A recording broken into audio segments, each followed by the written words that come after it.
Hello everyone, welcome back to my channel. My name is Love. So in today's video, as you can see from the title, yes, the government of Canada has allowed for travelers to book their hotel quarantine for 3 days online. So basically you won't have to wait for the call anymore, and you don't have to call on the following numbers that I mentioned in my previous videos. You can book you can book some hotels online and you won't have to wait 3 hours. But there are so many points to keep in mind on how you can book it, what hotels are allowing that, and what do you need to keep in mind. So in this video I will be covering all of that in details. Secondly, I will also be answering all the questions and comments and DMs that I have been receiving so far, and I would be clarifying all those doubts like can I share the accommodation, is it true, can I pay when I arrive in Canada, if my test results come early, can I leave early, and if my hotel is pet friendly, and so many other questions. So I won't be making up answers because the government of Canada officially answered all the questions on their official website, so you don't have to worry about it. And if you haven't checked out their website for those answers, we will be discussing it all these questions in our video today. Lastly, I would also be sharing a person's experience in a 3-day hotel quarantine, which hotel he chose, how much he paid, and did he stay with someone else, and how was his overall experience and what problems he faced. So for anyone who will be traveling soon, can already know it in advance and can be prepared. And I'll also be sharing some tips and tricks which you need to keep in mind before you come to Canada. So make sure to stick to the end of the video. It's going to be really informative, and without wasting any time, let's just begin the video now. Okay, so firstly, I would begin by telling you all the details you need to know about the online booking system for 3-day hotel quarantine in Canada. But before I begin, I would like to mention that not all the hotels currently in Canada are providing online booking system. To be exact, there are only 5 hotels right now up to date which are providing the online booking system. Unfortunately, there is no hotel currently in Ontario which is providing that. However, in Vancouver, there are 2 hotels. In Montreal, there are 3 hotels. However, in Calgary, there is 1 hotel. And now I will be showing you the names of all those hotels. So as you can see on the left side, currently in Alberta, if you're landing in Calgary, the Acclaim Hotel is allowing the online hotel booking. In British Columbia, as you can see, the Vancouver International Airport, the Fairmount Vancouver Airport Hotel is allowing the online booking, and the Westin Wall Center Vancouver Airport is allowing the online booking for travelers. In Quebec, there are 3 hotels which are providing the online booking, as you can see. So in Quebec, the Embassy Suites by Hilton Montreal Airport is providing the online booking system, and similarly, the Marriott Courtyard Airport Montreal and the Marriott Residence Inn Airport Montreal are providing the online booking system. So in case if you want to book any of these hotels, you don't have to call them, and you can simply go on their websites and book the hotels. I will also be discussing how you can book it. But if you do not want to go in any of these hotels and you want to choose some other hotels, for now you will only have to go for the calling option, and you have to call on the numbers which I mentioned again in my previous video and book your hotels. But if your flight is a little bit late, I would tell you to wait a little bit, because in the future higher chances are that the new hotels would be coming for online booking as well. So let's go ahead and discuss how we can book all these hotels online and what process do we need to follow. As you can see, currently I am on one of the hotel websites. It's the Acclaim Hotel. I'm just choosing this example. You can definitely go ahead and choose the hotel you want to book online out of the 6 hotels I mentioned. Simply go on their websites. I will link them down below in the description and book your hotel. So for example, if I choose the Acclaim Hotel, and let's say if I'm only one adult traveling and I don't have any code, no children, I need to add you need to have separate rooms and you need to add a room.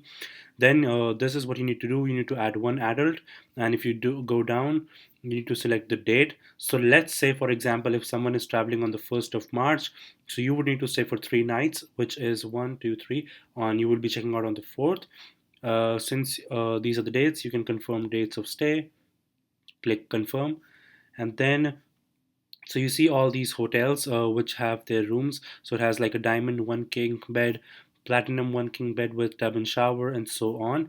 So let's say if I pick this room, and I'm taking a 3-day self-isolation. So as you can see, if you're only booking this hotel for the 3-day quarantine, you need to select this particular option and not the other options.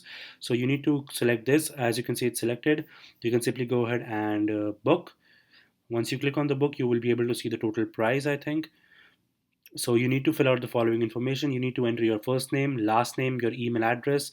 You need to select this. If you need some more offers, you need to enter your phone number. You need to enter your payment. So the payment would be prepaid. You won't have to pay during the checkout. This will be done prepaid, and this is non-refundable. Make sure to keep that in mind before you book. And for this, I think now you can use your Visa card, Mastercard, your debit card, credit card, Forex card to book your payment, to book your hotel. And as you can see on the left side, it shows the total for 3 nights. For the 3 day self isolation in this particular hotel is $960 for one person. Now, yes, you can book it for two people as well. The price would be a little higher. So this was basically the entire process you need to follow to book the hotel. Once you complete it, just need to press complete reservation. It is going to show you a confirmation of your payment done, and you will receive an email shortly with a confirmation of your booking. Once you receive that email, make a printout, carry it with you to Canada as a confirmation that you have booked your hotel for 3 nights. Okay, so that was it about the online booking system for hotels. I hope it answered your questions about how you can book the online hotels. There currently are only 6 hotels, so make sure to keep an eye on the website and see which hotels are adding to their online booking system.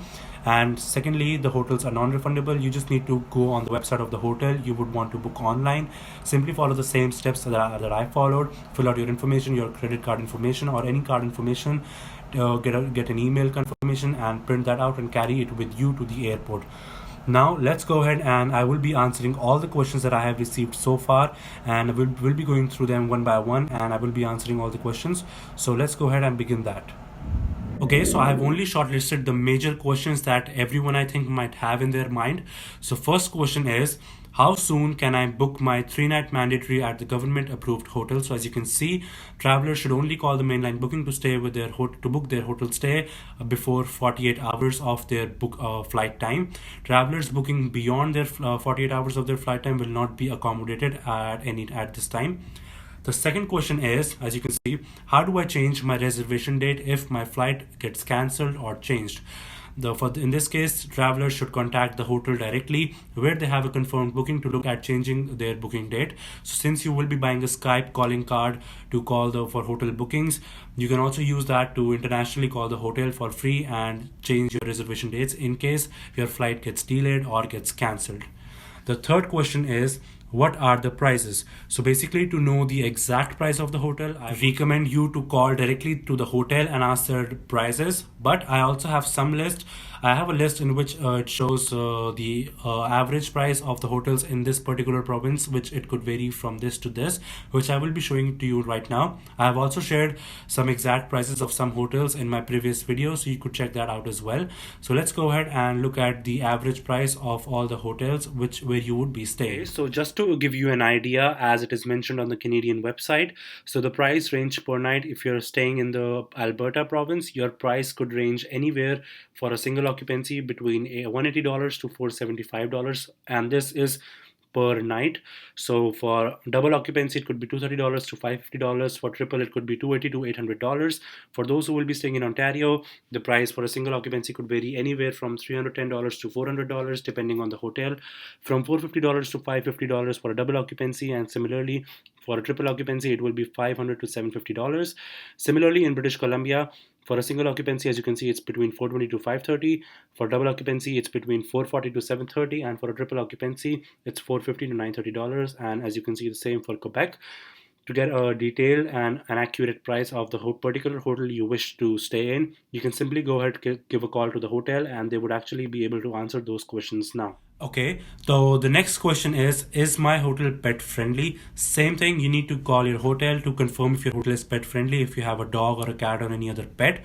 Also, they have mentioned online on their website which hotels are pet friendly or not. So let's go ahead and look at the hotels which are pet friendly, and what are the extra price of the pet that you need to pay. So let's go ahead and have a look at that now. Okay, so as you can see, this is the list of the hotels for British Columbia. So if I select one of the hotels, let's say Fairmount, it does mention details about pet friendly. So yes, it is pet friendly, and it is $25 per night for the pet, and the only maximum 2 pets per room. For the Western Wall Center Hotel, it is pet friendly, and it doesn't include the price. Days in, it is not pet friendly, it is unknown. For the Radisson Vancouver Airport, it is again unknown. For 4 points, it is unknown. Now in Alberta, There are two hotels. So in Calgary Airport Hotel, it is pet friendly, and in the Acclaim Hotel, it is unknown. Secondly, in Ontario, in all the hotels, let's say Sheraton, there is unknown in 4 Points. It is pet friendly. The ALT Hotel is pet friendly again, and the Fairfield is unknown. And similarly, the Holiday Inn Hotel is pet friendly. The Sheraton Hotel is pet friendly. And in Quebec, if you're going to Quebec, the Montreal Airport Hotel is not pet friendly. The Aloft Montreal Airport is pet friendly. Holiday Inn Airport is not pet friendly, and the Crown Plaza Montreal Airport again is pet friendly. And the Baymont by Windham Montreal Airport is unknown for pet friendly. And now that was it for the pet friendly airports. So I would recommend pet friendly hotels. So I would recommend you to go ahead and book the hotels which said yes about pet friendly, and you can now have an idea which of these are pet friendly. Okay, so the next, which is the really important and most asked question, is can travelers share accommodation? If so, would the price be reduced? So as you can see, yes, those who have traveled together may share accommodation. Room rate will include base room rate plus an additional fee for each additional person staying in the room. So as I already showed you before, the price range for double occupancy, that would be the average price which you could expect. So if you're traveling with someone and you can find your travel partner, and the cost would be reduced. Next question is, as you can see, I already have booked a hotel, but it is not in the government authorized list. Can I still continue my journey? Unfortunately, no. As of February 22nd, you would be unless you are exempt, you would only be allowed to stay in the hotel which is in the government authorized list and not any other hotel. If you have any dietary restrictions, the hotel will accommodate your dietary restrictions. The next really important question that arises is, do I need to reserve my accommodation in a hotel before I fly to Canada or before I book my flight? Yes. You would need to book your hotel before you fly to Canada, because they mentioned that only a finite number of rooms are available under the government authorized accommodation. In case the hotels are full, then they would tell you to adjust your travel plans or the dates of your travel. And in case you do not book the hotel and you still fly to Canada, you would be facing some penalties which you would not want to pay. So make sure to book the hotel before you fly to Canada or before you book your flight. That is something which you need to keep in mind. Okay, so now I would be sharing the experience of a friend who traveled after 22nd February and how her 3-day hotel quarantine went. So to give you a brief, she mentioned that her immigration experience was not that easy. They asked her tricky questions like, so basically her college is in Montreal, but she took a flight from Delhi to Toronto, and they asked her, why did you choose Toronto for quarantine and not Montreal? And then she chose Toronto for 3-day hotel quarantine, and then she chose Brampton for her remaining 11 days. So they mentioned that if your college is in Montreal, why did you come to Toronto to do the quarantine? So in that case, I would recommend anyone, if you get asked such questions, you can simply say that since you were unable to book a flight directly from Montreal, it was not available, you chose Toronto to book your flight, and you are coming to Toronto and doing your quarantine in Toronto as according to the new restrictions. Secondly, she mentioned that they even asked her for the letter of acceptance, again the letter of enrollment, and the other few documents that they ask to everyone. Lastly, she said her experience was a little tricky, but I'm not telling you guys this to make you guys nervous or to get you guys scared. No, I'm only showing you the real side, what's happening with other students, so you guys can be prepared in advance. It rarely happens that you can get a tricky immigration experience. For me, it was really smooth. You can go ahead and check out my immigration experience as well to know more details. And after that, she said she chose the Sheraton Gateway Hotel, which she already booked in advance before coming to Canada, and she had the email confirmation of her hotel. She paid $1,565 for 2 persons for 3 nights at the Sheraton Gateway Hotel. And she mentioned that when she arrived at the hotel, she also had to pay $300 as a security deposit to the hotel, just in case something gets damaged, but it was refunded to her once she checked out, and she could pay that deposit in cash. So you could bring some extra cash with you to deposit at the check-in for a security, and that you can get refunded. You can pay that through your debit card as well. And lastly, she said her experience at the hotel wasn't really good enough because she didn't really like the meals that the hotel offered. So in that case, if you personally do not like the meals that the hotel offer, if you have your own dietary choices, you can tell them to the hotel. You can order online, and you can even carry some snacks with you, like I mentioned before, from India. So make sure to have the cookies, snacks, or something to keep with you as an emergency, as a backup in case you feel hungry and in case you don't really like the hotel. After that, she checked out and everything else was smooth so far. So yeah, that was it about her immigration experience, and that was it about all the questions that I think you might have had in all these days. If you still have any more questions, guys, regarding anything, drop down a comment. I will get back to all of you. You can even contact me on my other social medias account, which are mentioned in the description. Could be my Instagram, Twitter, Facebook Messenger, anywhere, and I will get back to all of you. As always, I hope you find this video helpful, informative. It clarified almost all your doubts. And if you guys liked it, guys, please do leave a like to the video. It would really help me. Please do subscribe to my channel, be a part of my journey. I will be sharing more informative and educating videos every week. And as always, I'll see you guys in the next video. Bye.